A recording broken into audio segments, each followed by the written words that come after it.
Okay, I want to do a quick tutorial on meshing in OpenFoam. So let's see how long it takes to actually create a mesh from scratch using no GUI.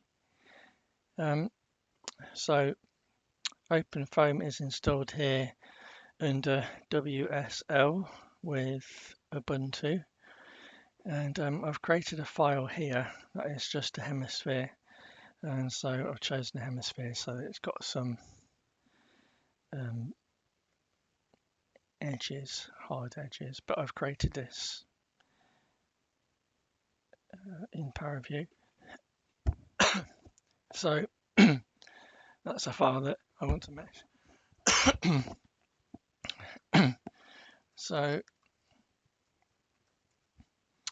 I've got a directory full of project files here. So make directory, mesh demo.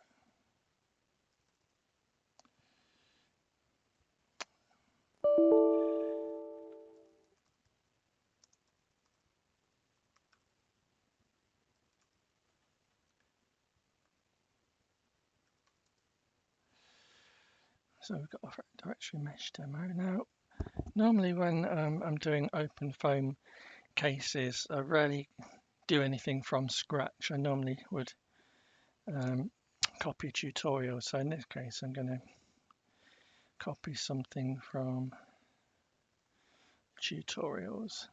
So tutorials are stored here. Let's go for incompressible, fluid. What have we got here? Rotor, motorbike steady.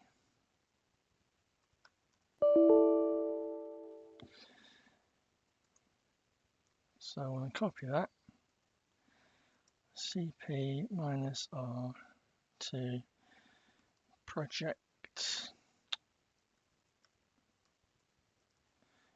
files, mesh demo. So I've got the motorbike test case there.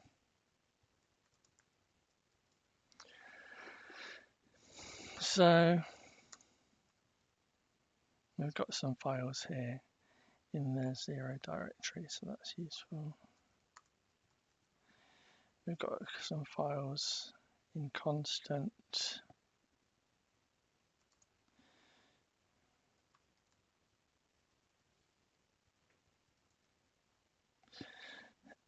So normally you don't have geometry, you have triSurface. So move geometry to triSurface. I think that's what it's called.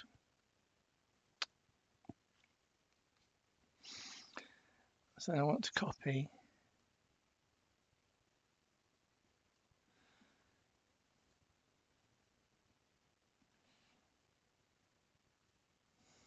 that. So let's just rename this one.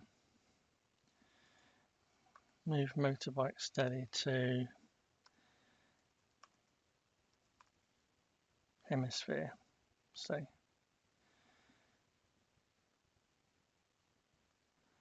project files, mesh demo, hemisphere, constant, triSurface. Copy that into there. So when meshing, the first thing that we want to do is blockMesh. So let's have a quick look at that. It's got all of the faces, the patches named, which is handy. So we might keep the same convention. -5.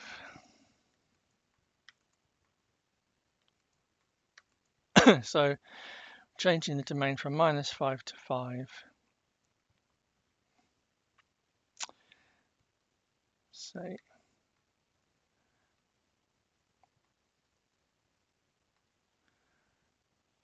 -2 to 2.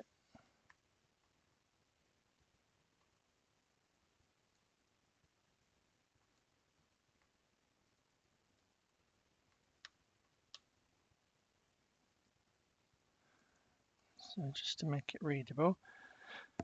So we can change this later, but we're changing the size of the domain. If it's -5 to 5, that means we're going to have 10 cells there and 4 cells in each of those. It might be nice to do it 20 and 8, 8. So that means the cell size is going to be ½ a meter. So let's leave it like that. So then, mesh demo, CD hemisphere, blockMesh runs. Right, and I want to have a temp.foam.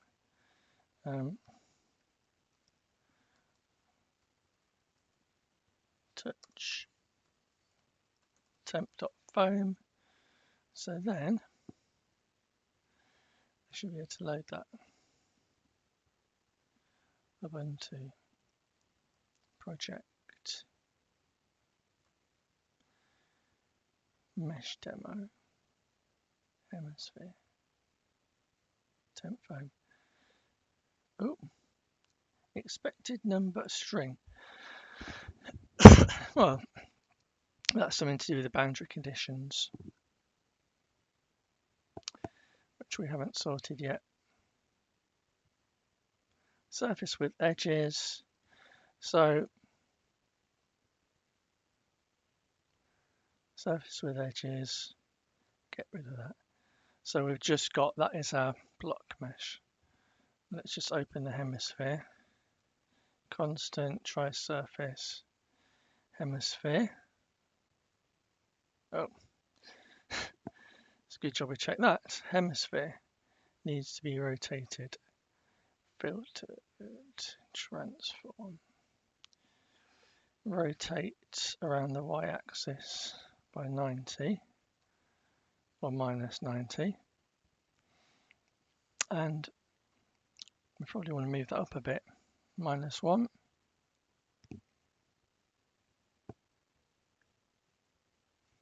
-2 maybe.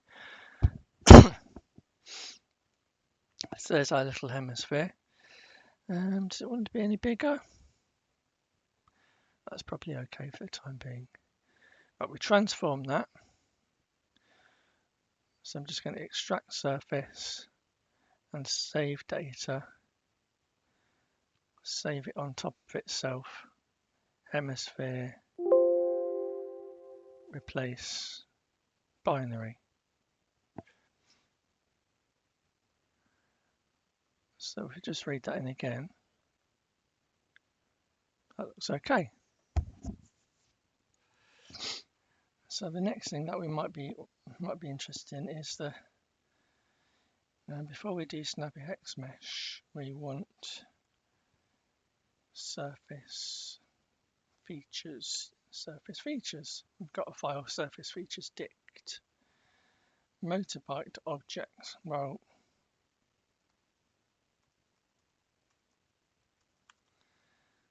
hemisphere.stl ought to do it. Save that. Get rid of that. So now we should be able to run surface features. Surface features. And that runs. And what does that do? That creates this one. Extended feature edge mesh. So I don't know how to view that, but we've got the block mesh under polymesh in constant, and we've got the feature edges. So the next thing to do is have a look at snappyHexMesh. snappyHexMesh, and that refers to mesh quality. What else is here? all the stuff for the solver. We'll do this solver setup separately, I think, because that'd be too much to do in one tutorial. So let's just have a quick look at this one. Add layers. I'll just take that off because that will take some time to run. I'll add that in afterwards. At first, I just want to do this. So change that to STL. So I want to change motorbike to hemisphere.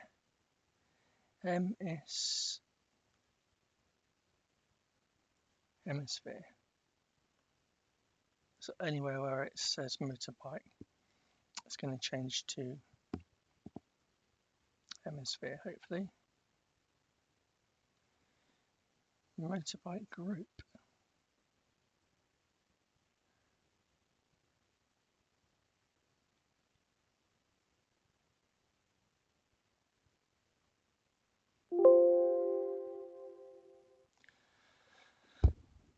I don't know how this is going to work out. It's a bit hit and miss. Refinement box. Well, do you want a refinement box? It might be nice to have one. Min and max, -1 to 2.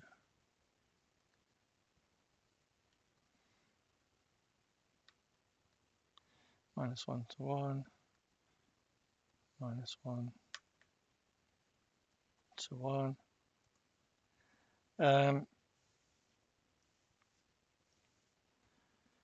Yeah, so that is just going to...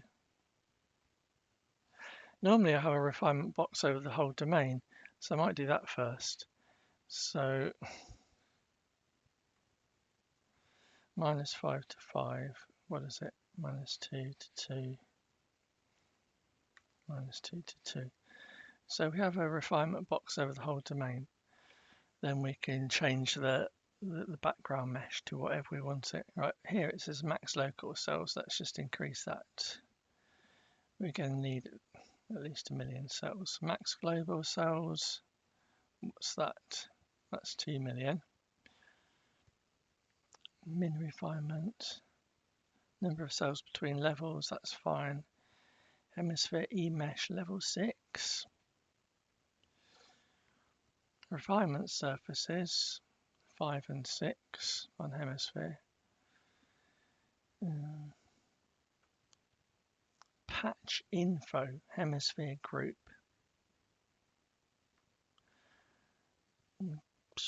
Don't know if I want patch info. Type wall, hemisphere group. We'll leave it as it is, see what happens. Refinement box. Right here, this is the refinement box for the whole domain.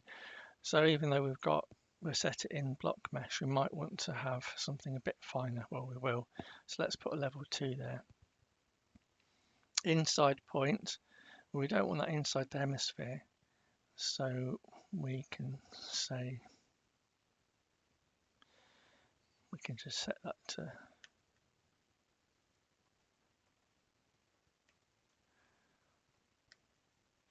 0, 0, 0. And now freestanding. Now, I don't know if the refinement level of 6 is too much.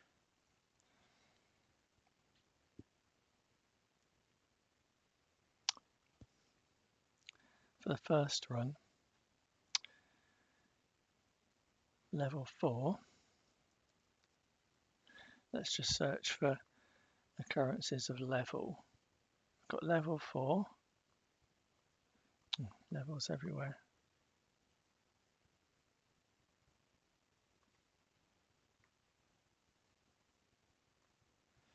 We've got feature edges 4, then we might want to have 3, 4 on the hemisphere refinement surfaces. And is there any other region-wise 2?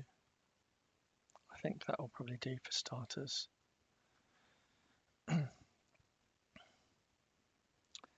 So we've done blockMesh. We've done feature refine, and now we've done snappyHex. So in theory, now one thing, the mesh is going to create timestamps at 0, 1, and 2 if we're doing layers. And we don't want it to overwrite this one, so because this might be, we want to save this for later use. So U is U orange as well. What's this? Fixed inlet. Oh, this stuff I'm not sure about. We'll have to sort that out later. CD 0.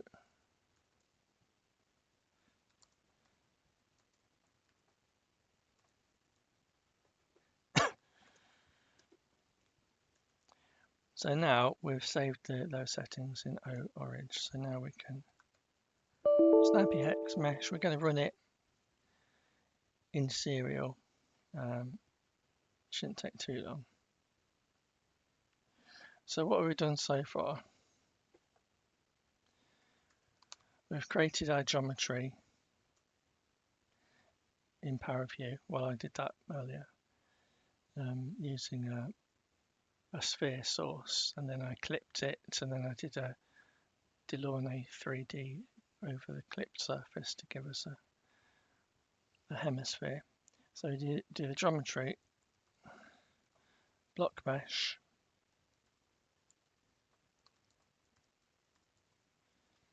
surfaceFeatures,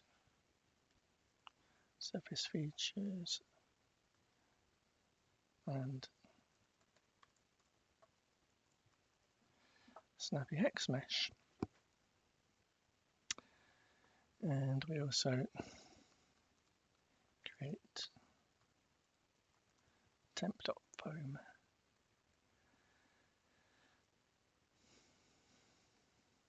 So whatever software you're using, you'll be editing the dict file. So we've edited blockMeshDict, surfaceFeaturesDict, and snappyHexMeshDict, which is the right mouthful. And it's created, now we've got a 1 and a 2. It didn't create a 0 like I thought, but yeah, we've got a 1 and a 2. So that's the castellated mesh, and that's the snapped mesh. So now we can read that into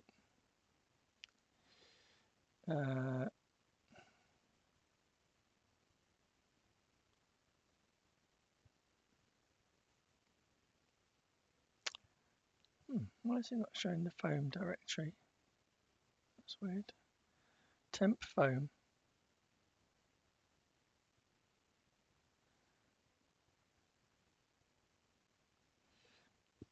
Constant, or in the wrong bit. There we go. Temp.foam. And loading temp.foam, even though there's nothing in that file, that gets it to load the rest. So what we're looking at when we first load it is the castellated mesh. So remember, the original block mesh is in the /constant polymesh directory. But then when you actually create a mesh using snappyHexMesh, then it goes into the timestamp 1 and time 2. So what we've got here is rather a fine background. That's a bit finer than I anticipated. So we can change that.